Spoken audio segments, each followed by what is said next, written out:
அனைவருக்கும் வணக்கம். நான் ரேணு மீரா. இன்னைக்கு டி. ஜானகிராமன் அவர்களுடைய ஒரு சிறுகதையை பார்க்க போறோம். இந்த கதையை சமீபத்துல நான் படிக்க நேர்ந்தது. இது ரொம்ப பிடிச்ச ஒரு கதையா மாறி போச்சு.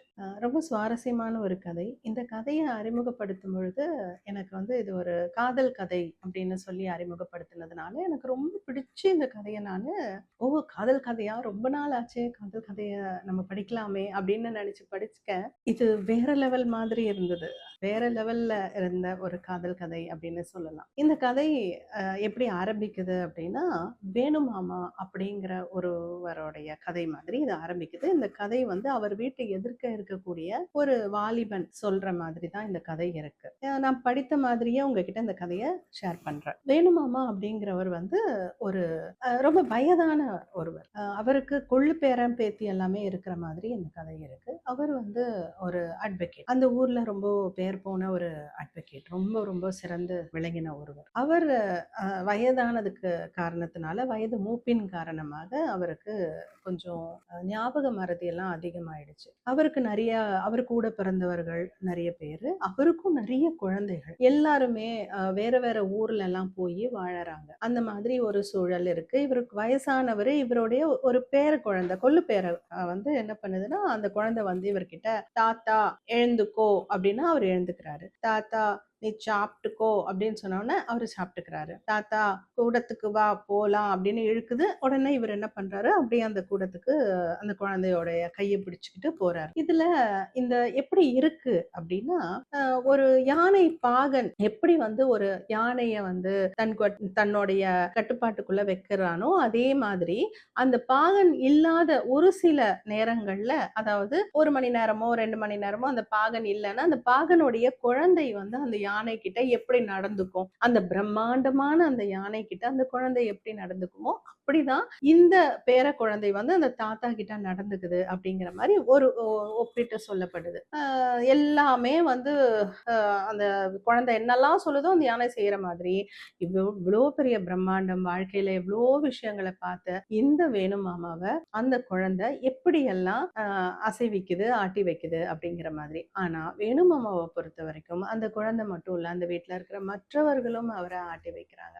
அப்போ அவர் என்ன பண்றாருன்னா, ஏன்னா இப்பதானே நீ சாயந்தரம் தானே 2 தோசை சாப்பிட்ட, அது போறோம் இல்லையா அப்படின்னு கேட்ட உடனே, அதானே போருமே, சாப்பிட்டாச்சே, படுத்துட்டா போச்சு அப்படிங்கிறாரு. அண்ணா காஃபி வச்சனே சாப்பிட்டியா அப்படின்னு கேட்டனா, காஃபி தானே தோ குடிச்சுட்டா போச்சு அப்படிங்கிறாரு. நான் அந்த வேட்டியை சரியா கட்டிக்கோங்களேன் அப்படின்னா, ஓ வேட்டி தானே தோ கட்டிண்டா போச்சு அப்படிங்கிறாரு. யாரு என்ன சொன்னாலும் கேட்கிறாரு, யாரு என்ன சொன்னாலும் செய்யறாரு. அந்த 3 வயசு குழந்தை இருக்கு இல்லையா, அது என்ன பண்ணுது, பல்லாங்குழியை எடுத்துட்டு தூக்க முடியாம தூக்கிட்டு அவர் முன்னாடி கீழே வச்சுட்டு அந்த சோழியெல்லாம் போட்டு வச்சிருக்கக்கூடிய அந்த ஓலை பெட்டியை எடுத்துட்டு அவர் முன்னாடி அந்த பெட்டியை வச்சுட்டு, உடனே இந்த மாதிரி தாத்தா வா விளையாடலாம் அப்படின்னு சொல்லுது. அப்போ அதோட பிஞ்சு கரங்கள் அந்த பிரம்மாண்டமான அந்த உருவம் இருக்கு இல்லையா, அந்த உருவத்தோட இடுப்புல அந்த வேட்டி கட்டி இருக்காருல்ல, அதுல 2 விரலை விட்டு அவரை பிடிச்சு கீழே இழுக்குது. அவர் மேலே உட்கார்ந்து இருக்கிறார், அவர் கீழே இறக்கணும் அவரை, அதனால பிடிச்சு இழுக்குது. வேணுமாமாவால எல்லாமே ஒரு அளவுக்கு செஞ்சாலும் அவரால் தானா உட்காந்து தானா எழுந்துக்கிறது கொஞ்சம் சிரமம் இருக்கு. ஆனா எழுந்துட்டா நடந்துருவாரு. அந்த குழந்தைங்க எல்லாம் நடக்கிற மாதிரி அப்படியே தத்தி தத்தி தத்தி நடப்பாரு. அந்த மாதிரி அவரோட நடை இருக்கும். இந்த மாதிரி அந்த வீட்டோடைய சூழல் இருக்கும்போது அந்த ராமு வந்திருக்கிறார். இந்த ராமு வந்ததுக்கு காரணம் என்ன அப்படிங்கிறது எல்லாமே இப்போ வர கதையில நம்ம பார்க்கலாம். ராமு அப்படிங்கிற ஒரு பக்கத்து வீட்டுல இருந்த ஒரு வாலிபன். இப்போ வாலிபனா இருந்தாலும் இந்த வேணுமாமா வீட்டுல வழக்கமா அப்படியே சின்ன வயசுல எல்லாம் விளையாடுறதுக்காக அவங்க வீட்டுக்கு போறது. ஏன்னா அந்த வீட்லயும் நிறைய பசங்க இருந்ததுனால தன்னுடைய குழந்தைகள், பேர குழந்தைகள் வளர்ற அந்த இடத்துல வேணுமாமா இவனுக்கும் ரொம்ப ஒரு முக்கியத்துவம் கொடுத்து தன் மடியில அடிக்கடி உட்கார வச்சுக்கிட்டு வர வழக்குகளை எல்லாத்தையும் பேசுறதுக்கு வரக்கூடிய அந்த நபர்களோட அவர் எவ்வளவு பேசுறாரோ இவனும் கூட இருப்பான். கம்பீரமா இவர் பேசுறதும், அவங்களை இவர் மிரட்டுறதும், பொய்யா நமக்காக வாதாட வர கேட்கறவங்க கிட்ட அவங்கள விரட்டி அனுப்புறதும், இதெல்லாம் அவன் ரொம்ப அப்படியே பிரமிச்சு பார்த்திருக்கான். ஒரு ரசிகனாவே வேணுமாமாவோட ரசிகனாவே இருக்கான். ரொம்ப பிடிக்கும் அவனுக்கு வேணுமாமான்னா. அப்புறம் அவன் படிச்சு அவன் அங்க ஹைதராபாத்துக்கு வேலைக்கு போயிடுறான். அப்படியே அவன் வேலையில இருக்கும் பொழுது ஒரு முறை அவனுக்கு ஒரு தந்தி வருது. "வேணு மாமாக்கு ரொம்ப உடம்பு முடியல. வாங்க" அப்படின்னு சொல்லி. உடனேயே எல்லா வேலையும் விட்டுட்டு ஃப்ளைட்ட புடிச்சு, அங்கிருந்து ஒரு பஸ் புடிச்சு ஒரு வழியா ஊருக்கு வந்து சேர்ந்து வேணு மாமா வீட்டுக்கு வந்துடுறான். அதே மாதிரி வேணு மாமாக்கு என்ன ஆச்சு அப்படிங்கிறது சொல்லப்படுது. என்னன்னா, அவரு அந்த மாதிரி அடிக்கடி இந்த ஞாபக மறதியின் காரணமா வீட்ல சொல்லாம கொள்ளாம திடீர்னு ஏதோ ஒரு நெனப்புல அவர் எழுந்திருச்சு வெளியில போயிடுறாரு. வெளியில போறாருன்னா, அவர் யாரும் கவனிக்கலன்னா கொஞ்சம் தூரம் நடந்தே போயிடுறாரு. அந்த மாதிரி போகும்பொழுது, அங்க இருக்கக்கூடிய பக்கத்துல இருக்கக்கூடிய ஒரு ஆத்தோரத்துல அப்படி நடக்க போகும்போது, கால் இடறி கீழ விழுந்து முகம், கை, காலெல்லாம் அடிபட்டுருது. அடிபட்ட உடனே அவர் கொஞ்சம் உடம்பு முடியாம படுக்க ஆரம்பிச்சாரு. படுத்த படுக்கையாவே ஆயிடுறாரு. அப்போ எல்லாருக்கும் பயம் வந்து, அவங்களோட குடும்பத்துல இருக்கவங்களுக்கெல்லாம் தந்தி அவங்க குடும்பத்துல எப்படின்னா, அவருக்கு இருக்கக்கூடிய பொண்ணு, பிள்ளை எல்லாருமே வந்து இந்தியா முழுக்க இருக்காங்க. எங்கெல்லாம் இருக்காங்க அப்படின்னா, ஆ சண்டிகர்ல ஒரு பொண்ணு, அப்புறம் பாம்பேல, டெல்லில, அதுக்கப்புறமா திருநெல்வேலியில, அந்த மாரி அங்கங்க ஒருத்தர் இருக்கிறாங்க. எல்லாருக்கும் தந்தி போடுறாங்க. எல்லாரும் வராங்க. அத்தன பேரும் வீட்ல இருக்காங்க. மாமா கடைசி மூச்சுன்னு நெனச்சு எல்லாருமா அவர் பக்கத்திலேயே இருந்து எல்லாமே வேலை எல்லாம் நடக்குது. கொஞ்ச நாள் ஆக, ஆக, ஆக, ஆக மக்கள் எல்லாம் பார்த்து, சிரிச்சு, பேசி எல்லாம் நடக்க, நடக்க, நடக்க வேணு மாமா கொஞ்சம் கொஞ்சமா உடம்பு சௌகரியமாயிடுறாரு. அந்த நேரத்துல தான் அவங்க பொண்ணே வந்துட்டு பொறுக்க முடியாம சொல்லுது, "டேய் என்னடா அப்பா இந்த மாரி இருக்கிறதுக்கு ஒரேடியா போயிடலாம்டா. ஏன்னா, என்னால முடியல. ஒரு ஒரு வாட்டியும் வந்து 3 நாள் ட்ரெயின்ல வந்துட்டு போற மாதிரி இருக்கு. இவர் ஏன் தான் இப்படி படுத்துறாருன்னே தெரியல." அப்படின்னு சொல்லிட்டு வேணு மாமாவுடைய பொண்ணு நம்ம ராமு கிட்ட இப்படி சொல்றது. அதுக்கு ராமு வந்து என்ன சொல்றதுன்னு தெரியல. அவன் சின்னவன் இல்லையா? அவன் ஒண்ணும் பதிலும் சொல்லல. பேசாம தான் இருக்கான். அதுக்கு இந்த இந்த நிலை இருக்குது. இதுக்காக தான் அங்கருந்து ராமு வந்திருக்கான். இப்போ இவங்க இப்படி நம்மகிட்ட இந்த கதைய ராமு சொல்ல சொல்ல, வேணு மாமா வந்து வேலி கிட்ட நடந்து போறாரு. அதாவது இப்போ உடம்பு சௌகரியம் ஆயிடுச்சு வேணு மாமாக்கு. எழுந்து உட்கார்ந்துடுறாரு. எழுந்து உட்கார்ந்து அவங்க அங்க இருக்கக்கூடிய அவங்க எல்லாம் ஊருக்கெல்லாம் கிளம்புறாங்க இல்லையா? நான் கிளம்புறேன், கிளம்புறேன்னு சொல்ல சொல்ல, அவர் வந்து எல்லாருக்கும் திருநீர் இட்டுக்கிட்டே வராரு. திருநீர் இட்டுக்கிட்டே வந்துட்டு இருக்கும் பொழுது, எல்லாரும் அவரோட கால்ல விழறாங்க. "நீ கிளம்புறியா? நீ போயிடுறியா? இன்னைக்கு கிளம்புறியா? ஓ! காலையிலயா உனக்கு வண்டி?" சரின்னு எல்லாருக்கும் திருநீர் விட்டுறாரு. அதே மாதிரி ராமுவும் அந்த கால்ல விழுந்த உடனே வேணுமாமா சொல்றாரு, "என்னடா இது நீயுமா கிளம்புற? நீயாவது இருக்கக்கூடாதா?" அப்படின்னு சொல்லவும், "இல்ல, இல்ல மாமா எல்லாரும் உங்க கால்ல விழுந்துட்டு கிளம்புறாங்க. உங்க ஆசீர்வாதம் வாங்குறாங்க. நானும் அதே மாரி ஆசீர்வாதம் தான் வாங்கினேன். நான் இன்னும் 15 நாள் இருப்பேன். 1 மாசம் லீவ் போட்டுட்டு வந்திருக்கேன் மாமா. நான் வந்து 15 நாள் ஆகுது" அப்படின்னு சொல்றான். அப்படியா சரின்னு சொல்லிட்டு அவனுக்கும் திருநீறிட்டு விடுறாரு. இதெல்லாம் நினைச்சிட்டு இருந்து ஜன்னல் பக்கமா பார்த்துட்டே இருக்கும்போது வேணு மாமா என்ன பண்றாருன்னா, அங்க இருக்கிற வேலி ஓரமா நடக்க ஆரம்பிக்கிறாரு.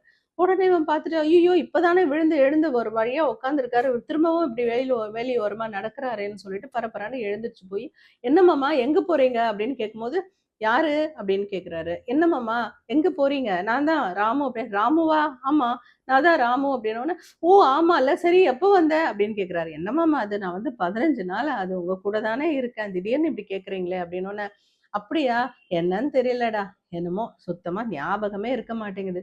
பாகவதமெல்லாம் நான் எப்படி படிச்சேன்? எதுவுமே இப்ப ஞாபகம் இல்ல.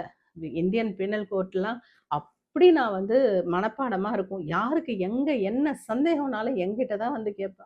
இப்ப பாரு எதுவுமே ஞாபகம் இல்ல." "அப்படியா மாமா! எதுவுமே ஞாபகம் இல்லையா? என்ன கூடவா மறந்துட்டீங்கோ?" அப்படின்னோனே, "இல்லடா! உன்ன எப்புட்றா மறக்க முடியும்? சின்ன வயசுல எண்ணெய் குடிக்கிறதுக்கு உங்க அம்மா வீதி வீதியா ஓடி ஓடி உன் பின்னாடி நீ எங்க வீட்ல வந்து ஒளிஞ்சுக்குவ. உங்க அம்மா உன் பின்னாடி ஓடி ஓடி உன் வாயில எண்ணெய பிடிச்சு நாங்கெல்லாம் உன்ன பிடிச்சுப்போம். உங்க அம்மா வாயில எண்ணெய ஊத்துவா. என் வேட்டிலலாம் துப்பிட்டு போவியே! என் வேட்டி எத்தன பாழா போச்சு தெரியுமா உன்னாலன்னு" சொல்லும்போது இவனுக்கு ஆச்சரியமா இருக்கும். அப்போ நடந்த கதை மாமாக்கு இப்போ ஞாபகம் இருக்கா? அது எப்படி? இப்ப நடக்கிற கதை எதுவுமே ஞாபகம் இருக்க மாட்டேங்குதே! அப்படின்னு அவனுக்கு ரொம்ப ஆச்சரியமா இருக்கும். இந்த நிலைமையில அவங்க வீட்ல இருக்கக்கூடிய அந்த பொண்டு பொடுசுகள் எல்லாம் இருக்குல்ல, அதுங்கலாம் என்ன செய்யும்னா, வந்து இவர்கிட்ட விளையாடும். "தாத்தா, நான் யாருன்னு சொல்லு பார்க்கலாம்" அப்படின்னு ஒரு பேத்தி கேட்கும். அது வந்து ஒரு பக்கமா பின்னின தலைய பிரிச்சும், இன்னொரு பக்கம் மடிச்சு கட்டிக்கிட்டு, பல்லு 2 விழுந்திருக்கும்.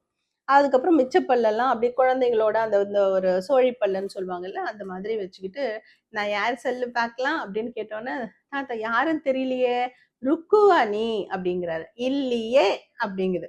"ருக்கு இல்லையா? அப்ப யாரு?" அப்படின்னோனே, "யாருன்னு தெரியலையே" அப்படின்னு சொன்னோனே, திரும்பவும் இதுங்கெல்லாம் போயி ஒண்ணோட ஒண்ணு பேசிக்கிட்டு, தாத்தா கிட்ட அடுத்தது என்ன விளையாட்டு விளையாடலாம் அப்படின்னு சொல்லிட்டு இதுங்க ஏற்பாடு பண்ணுதுங்க. அந்த நேரத்துல தான் அவங்க தங்க அருவாமனையில காய் வெட்டிட்டு இருக்காங்க. அப்போ அவங்க சொல்றாங்க, "என்னண்ணா இது? உனக்கு யாருன்னு தெரியலையா? நம்ம நடராஜோட பேத்தினா அப்படின்னு. நடராஜா யார் அது? சரியா போச்சு போ, உனக்கு இருந்த முதல் பேரனே நடராஜன் தான். அவன் வந்து அவனோட பேத்தி இங்கதான் இருக்கா அப்படின்னு சொன்ன உடனே, ஓ அப்படின்னு சொல்லிட்டு அவருக்கு ஒன்றும் வருத்தமா அது. என்னடா அது, நமக்கு பேர பசங்க பேர் ஞாபகம் இல்லை, பிள்ளைங்க பேர் ஞாபகம் இல்லை, எதுவுமே ஞாபகம் இல்லை. அதுக்குள்ள ஒரு வண்டு ஓடி வருது. ஓடி வந்துட்டு, தாத்தா இது என்ன சொல்லு பார்க்கலாம் அப்படின்னு சொல்லிட்டு ஒரு பென்சிலை காட்டுது. பென்சில் காட்டின உடனே இவர் வந்து, இதுவா, இதை வச்சு எழுதலாமே அப்படிங்கிறாரு. அதெல்லாம் எழுதலாம், ஆனா பேர் என்ன அப்படின்னு கேக்குது. ஐயோ இது பேரு தெரியலையே அப்படின்னு சொல்றாரு. அதுக்கு அடுத்தது என்ன சொல்றாரு அப்படின்னா, ஒரு பட்டன் கொண்டு வருது அந்த குழந்தை. பட்டனை கொண்டு வந்துட்டு, இது என்னது? பட்டன். அப்போ உடனே அவர் கேட்கிறாரு, இது இது இது வந்து சட்டையில போடுவோமே அப்படிங்கிறாரு.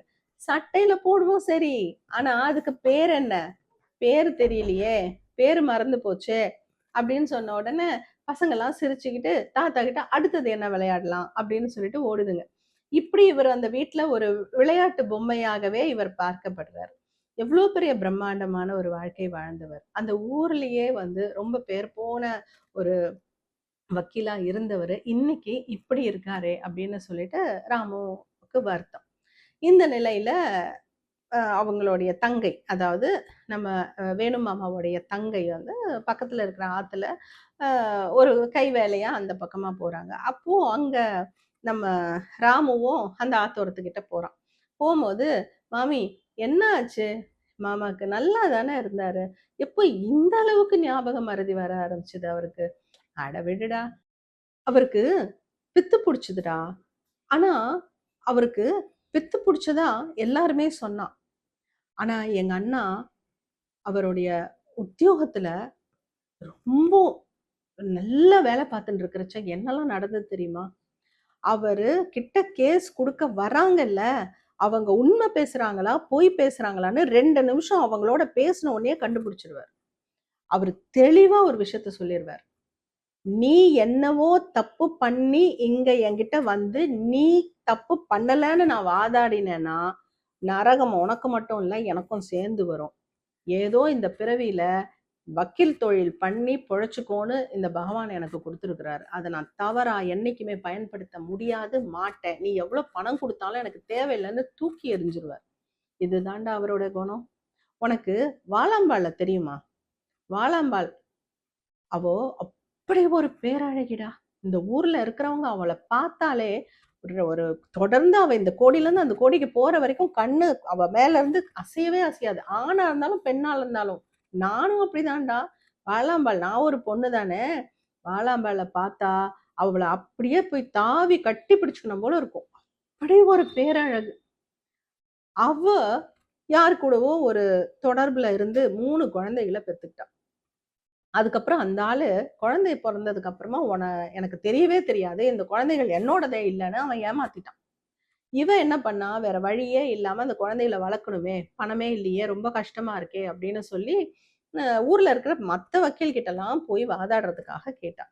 யாரும் முன் வரல. அப்போ இவன் என்ன பண்ணா, அண்ணாவண்ட வந்து சொன்னான். உடனே அவர் என்ன பண்ணார், சரி உனக்காக நான் வாதாடுறேன் அப்படின்னு சொன்னார். ஆனா நேரா இவளை ஏமாத்தினவன் யாரோ அவனை கூட்டு அவங்கிட்ட போய், இங்க பார் உன் மேல கேஸ போட்டு உன்னை நான் அசிங்கமா எல்லார் முன்னாடியும் கேள்வி கேட்கறதுக்கு முன்னாடி நீயா அவளுக்கு செய்ய வேண்டியதை செஞ்சுடு, அதுக்கப்புறமா அவ உன்னை தொந்தரவு பண்ண மாட்டான்னு சொன்ன உடனே அவன் 12 ஏக்கர் நிலத்தை கொடுத்து அவளுக்கு செய்ய வேண்டியதை செஞ்சுட்டு போயிட்டான். பயந்து போய் ஓடியே போயிட்டான். இந்த நிலைமை வந்து அவளுக்கு நல்லபடியா முடிச்சு கொடுத்ததுனால அவ ஒரு நன்றிக்காக ஒரு நாள் எங்க வீட்டுக்கு வந்திருந்தா. ரூம்ல இருந்தாங்க 2 பேரும். நான் ஏதோ வெளியில வேலையா இருந்தேன். திடீர்னு ஒரே சத்தம். எங்க அண்ணா அப்படி கத்தி பேசி நான் கேட்டதே இல்லை. கத்துறாரு, தடால் புடால்னு ரூம்ல ஏதோ சத்தம் கேட்குது. என்னடா இது சத்தம் அப்படின்னு நான் ஓடி போய் பாக்குறதுக்குள்ள வாழாம்பாள் வந்து தலை தெறிக்க என்னை இடிச்சுட்டு ஓடி போறா. என்னன்னா என்ன ஆச்சு, எதுக்குண்ணா, என்ன இப்படி கத்துறியே, புதுசா இருக்கே அப்படின்னு நான் போய் கேட்கிறேன். இந்த வாழாம்பாளுக்கு ரொம்ப நன்றி உணர்ச்சி வந்துட்டு போல இருக்கு. எனக்கு என்ன வேணும்னாலும் நான் உங்களுக்கு செய்யறேன், நீங்க என்ன வேணும் எப்படி வேணும்னாலும் என்ன உபயோகப்படுத்திக்கலாம்னு வந்து சொல்லிட்டு போறா. சி கழுத அப்படின்னு சொல்றாரு. எனக்கு சிரிப்பு தான் வந்தது. வீடு ரூம் ஃபுல்லா 100 ரூபாய் நோட்டு வேற இறஞ்சு கிடந்தது. இந்த நோட்டு எல்லாத்தையும் பொறுக்கி டேபிள் மேல வச்சுட்டு தலையில அடிச்சுட்டு வெளியில போனேன். சரியான அசடு அப்படின்னு. இப்போ ராமு இந்த கதைய கேட்ட உடனே ராமுக்கு வந்து சந்தேகம் வருது. அசடுன்னு இவ யார சொல்றா? வாலாம்பால சொல்றாளா? இல்ல வாலாம்பாலியே வேண்டான்னு சொல்லி உதறி விட்ட வேணுமாமாவ சொல்றாரா? யாரு அசடு? அப்படின்னு ராம் நெனச்சுக்கிறான். அது இன்னைக்கு நேத்தா வந்தது. அவருக்கு கொஞ்ச நாளாவே இந்த நிலையில இருக்கிறதுக்கு நாங்க தான் காரணம்னு அவருடைய பொண்ணுங்கலாம் ஒரே கம்ப்ளைண்ட் பண்றாங்க. என்னாச்சு? ஏன் உங்கள சொல்லணும்? அது ஏனோடா, அவருக்கு ஞாபக மறதி வரலையாம். அவருக்கு பித்து பிடிச்சு போச்சாம். அந்த பித்து பிடிச்சு போனதுக்கு நாங்கலாம் தான் காரணமாம். அவருடைய சொத்தெல்லாம் நாங்க அபகரிக்கிறதுக்காக நாங்க இப்படி நடந்துக்கிறோமா? அவர அப்படி பண்ணிட்டோமா? அப்படின்னு சொன்னோனே, ஓஹோ! அப்படின்னு அவன் கேட்டுக்கிறான். அவங்களுடைய ஒரு புலம்பல் அவர்கிட்ட பகிர்ந்துக்கும்போது அவன் அத பொறுமையா கேட்டுக்கிறான். ஓ! அ ஆனா ஒண்ணுடா, அவருக்கு ஒண்ணும் நாங்கலாம் பித்து பிடிக்க வைக்கல. அவருக்கு அவங்க எங்க மன்னிக்கு உடம்பு சரியில்லாத போனதுலேருந்தே அவர் அப்படி ஆயிட்டாரு. அதாவது வேணு மாமாவோட மனைவிக்கு உடம்பு முடியாம இருந்தது. அவங்க 2 பேருமே ரொம்ப அந்யோன்யமான கணவன், மனைவி. அப்பேற்பட்ட அந்த கணவன், மனைவி ஒரு நாள் அவங்களுக்கு உடம்பு முடியலன்னு படுத்த உடனே, அவங்களுக்கான அத்தனை பணிவிடைகளையும் அவர் தான் செய்றாரு. எல்லாமே அவரு தான் செய்றாரு. அவருக்கு ஒரு திருப்தி இல்ல. இது பண்ணாலும் இன்னும் பண்ணணும், இன்னும் பண்ணணும், இன்னும் பண்ணணும். அதுக்காக என்ன பண்றாருன்னா, அவர் வந்து வேலையிலயும் கவனம் செலுத்தாம, வேற எதுலயுமே கவனம் செலுத்தாம, முழுக்க முழுக்க அவங்களுக்கு பணிவிடை செய்யறதுக்காகவே இருக்காரு. அதாவது கால பிடிச்சு விடுறது, கை பிடிச்சு விடுறது, தலை பிடிச்சு விடுறது. அவங்களுக்கு எல்லா பணிவிடையும் செய்யறத பார்த்துட்டு, பல நேரங்கள்ல இவங்களுக்கே கூச்சமா இருக்குமாம். என்னடா இது ஒரு வீட்ல இருக்கிற ஒரு பொம்பளைக்கு இப்படியா பண்றாரு? இது ரொம்ப ஓவரா இருக்கே! அப்படின்னு நெனச்சிருக்காங்க. அவங்களுக்குள்ள பேசிட்டு இருந்திருக்காங்க. அப்படிதான் ஒரு முறை ஊர்ல இருந்து எல்லாரும் வந்திருக்கும்போது, அவருடைய பேர குழந்தை பாம்பேல இருந்து வந்த அவரோட புள்ளையோட குழந்தை வந்து, அ "ஐயோ! தாத்தா பாட்டிக்கு குனிஞ்சு குனிஞ்சு முத்தா குடுக்குறா" அப்படின்னு சொல்லி ஓடி வந்து கூடத்துல எல்லார் முன்னாடியும் சொல்லுது. அந்த குழந்தை ஏதோ சினிமாலாம் பார்த்து, இதெல்லாம் பார்த்த உடனே அதுக்கு ஒரு ஆச்சரியமா இருக்கு போல இருக்கு. அதனால வந்து சொல்லுது. எல்லாருமே முகம் சுளிக்க ஆரம்பிக்கிறாங்க. "இந்த நிலைமை வந்ததுடா" அப்படின்னு சொல்லி, அப்பதான் எங்களுக்கு தெரியும் இந்த மனுஷனுக்கு இப்படியா பித்து பிடிக்கணும். இதனால தான் அவருக்கு எல்லாமே மறந்து போற அளவுக்கு ஆயிப்போச்சுன்னு சொல்லிட்டு திரும்பி பார்க்கும்போது பார்த்தா, அங்க அவரோட தலை தெரியுது. அத்தோரத்துல. ஐய்யய்யோ! இது என்ன நிழல் தெரியுதேன்னு திரும்பி பார்த்தாக்கா, அவர் பின்னாடி நிக்கிறாரு வேணுமாமா. அப்போ அ என்னன்னா, "இங்க வந்துட்ட, வீட்ல உன்ன பாத்துக்கிறதுக்கு ஆள் இல்லையா? எப்படி நீ வந்த? அவங்கள தாண்டி எப்படி வந்த?" அதாவது இவருக்கு ஞாபக மறதியில அடிக்கடி வெளியில போயிடுறாருங்கிறதுக்காக, வீட்ல யாராவது ஒருத்தர் அவங்கள பாத்துக்கணும். "அத்தன பேர் காவலுக்கு இருந்து நீ எப்படி நான் வந்த?" அப்படின்னு இவங்க கேட்கும்போது, அவர் அப்படியே வெறைக்க வெறைக்க முறைச்சு பாக்குறாரு. "என்னண்ணா ஆச்சு?" அப்படின்னோனே, "என்ன சொல்லின்னு இருந்த?" அப்படிங்கிறாரு. உடனே அவ சொல்றா, அவங்க தங்க. அவங்க சொல்றாங்க, "அ இல்லண்ணா, மன்னிக்கு உடம்பு சரியில்லையோன்னும். அந்த நாள்ல வந்து நீ அந்த குட்டி வாண்டு வந்து வெளியில வந்து ஒரே கத்தி கூப்பாடு போட்டுருந்தது இல்லையா? அததான் சொல்லின்னு இருந்தேன்." அப்படின்னு சொன்னோனே, "அதான் என்ன சொல்லின்னு இருந்த?" அப்படின்னு கேட்கிறேன். "அதான்ண்ணா, பாட்டி படுத்துன்னு இருக்கா. தாத்தா வந்து குனிஞ்சு குனிஞ்சு முத்தா குடுக்குறான்னு சொல்லுத்தே." அப்படின்னோனே, "ஆமா, குடுத்தேன். அதுக்கு என்ன?" அப்படின்னோனே, அவங்களுக்கு ஒரு மாரி அவர பத்தி பின்னாடி பேசிட்டோமேன்னு ஒரு மாதிரி ஆயிடுது. என்ன சொல்றதுன்னும் தெரியல. நான் என் மனைவிக்கு நான் முத்தம் குடுக்குறேன். வேற யாருக்கு குடுப்பேன்? நான் வேற யாருக்கு குடுக்க முடியும்? இன்னைக்கு அவ இல்ல. நான் யாருக்கு குடுக்க முடியும்? அப்படின்னு ரொம்ப வேதனையோட அவர் அத கேட்கிறாரு. அது இல்லன்னா அப்படின்னா, இல்ல. உன் வீட்ல என்ன நடந்தது? உன் வீட்டுக்காரன், பக்கத்து வீட்டுக்காரன் இல்லாதபோது, அந்த வீட்ல எட்டி பார்த்தான்னு பிரச்சனை வரலையா? நான் அப்படியா பண்ணேன்? என் மனைவிக்கு நான் முத்தம் குடுத்தேன். எங்க 2 பேருக்கும் கல்யாணம் ஆகி 66 வருஷம் என்னோட அவ வாழ்ந்திருக்கா. அந்த 66 வருஷம் அவ எனக்காக மட்டுமே வாழ்ந்திருக்கா. எங்க அப்பாக்கும், அவங்க அப்பாக்கும் ஏதோ ஒரு தகராறு. பேச்சுவார்த்தை எல்லாம் நின்னு போச்சு. அத்தன குழந்தைகளையும் அவ அவங்க அம்மா வீட்ல போய் பெத்துக்கல. இங்கேயே இருந்தா. அவ அத்தன பிரசவமும் இங்க தான் நடந்தது. அவளோட வலி, வேதனை எல்லாத்தையும் நான் பக்கத்துல இருந்து பார்த்துருக்கேன். அவளும் எனக்காக எல்லாத்தையும் விட்டு குடுத்துட்டு, எனக்காகவே, என் குழந்தைகளுக்காகவே வாழ்ந்திருக்கா. இப்படி ஒரு தாம்பத்திய வாழ்க்கை நாங்க 2 பேரும் வாழ்ந்ததுக்கு, அவளுக்காக நான் இந்த பணிவிட கூட பண்ணலன்னா, அப்புறம் எப்படி? என்ன சொல்ற நீ? என்ன பேசுற நீ அப்படின்னு அவர் கேட்ட உடனே அவங்களுக்கு பேச்சே வரல, பயந்துட்டாங்க. ரொம்ப சங்கடமாவும் போச்சு. இத சொல்லிட்டு கொஞ்ச நேரம் கழிச்சு அவர் வந்து முத்தம் கொடுக்குறேனா முத்தம், ஏன் பொண்டாட்டிக்கு நான் முத்தம் கொடுக்காம வேற யாரு கொடுப்பா அப்படின்னு அவரு சிரிக்க ஆரம்பிக்கிறார். சிரிச்சு சிரிச்சு சிரிச்சு சிரிச்சு அவர் கண்ணுல இருந்து தண்ணி மாலை மாலையா கொட்ட ஆரம்பிக்குது. கண்ணுல இருந்து தண்ணி கொட்ட கொட்ட அப்பதான் வந்து அங்க பக்கத்துல இருந்த ராமுவுக்கு புரியுது, அவர் சிரிக்கல, இவ்வளவு நேரம் அழுது இருக்கிறாரு அப்படின்னு. அந்த அழுகைய மறைத்து சிரிச்சிருக்கிறாரு அப்படின்னு. அவரை கை தாங்கலா, வாங்க மாமா வீட்டுக்கு போலாம் அப்படின்னு கூட்டிட்டு போறான். பாருடா, ஏன் பொண்டாட்டி 16 வயசுல எங்க 2 பேருக்கும் கல்யாணம் ஆச்சுடா. 16 வயசு, 66 வருஷம் நான் கூட வாழ்ந்திருக்கேன் அப்படின்னு இப்படி பேசிக்கிட்டே தான் அவங்க கைத்தாங்கலா, தங்கை ஒரு பக்கமும் ராமு ஒரு பக்கமும் அவரை நடக்க முடியாம மெல்ல நடக்க நடக்க அவங்க வீட்டுக்கு அவங்க கூட்டிட்டு போறாங்க. கதை இத்துடன் முடிகிறது. இந்த கதையில இந்த ஒரு அழகான காதல என்னால உணர முடிஞ்சது. வீர ஜானகிராமன் மாதிரியான ஒரு சிறந்த எழுத்தாளர்கள் எழுதின அருமையான கதை. நன்றி, வணக்கம்.